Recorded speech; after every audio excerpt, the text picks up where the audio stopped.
ప్రియులారా, వర్ధిల్లే మంత్రాలు బైబిల్లో కొన్ని ఉన్నాయి, విన్నావా? Top secrets. అవి పాటించేవో నువ్వు ఇక వర్ధిల్లటంలో ఎవడున్నా ఎన్ని చెప్పు, నువ్వు డబ్బులు ఇస్తే వర్ధిల్తావని చెప్తాను పెద్దలు. మరి నాకేం తెలుస్తలేదు.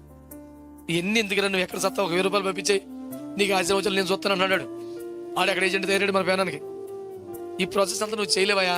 1000 రూపాయలు అంతా సౌకర్యంగా ఉన్న చోట, దేవుని కృపను బట్టి మనకి పర్లేదండి అన్ని చోట్ల మనకి ఉన్నారండి. ఆడు కాదు, నీ భక్తి నువ్వు చేసుకుంటే అగ్ని కూడా లేచే రాజ్యమా? నీ గదిలో ప్రార్థన చేసుకుంటే ఎత్తుకెళ్ళి సింహాలు బోర్లు లేచే ప్రభుత్వమా? బైబిల్కి సంబంధించిన పేరు ఉంది, నా పేరు పలటానికి ఇష్టం లేక వేరే పేరు పెట్టుకున్న ప్రభుత్వమా? అలాంటి రాజ్యములో, అలాంటి రాజుల ఇలాకాలో మనోడు వర్ధిల్లాడంట. దేవునికి స్తోత్రం. హల్లెలూయా. కనుక నిన్ను వర్ధిల్ల చేయవాడు దేవుడైతే అన్నమాట.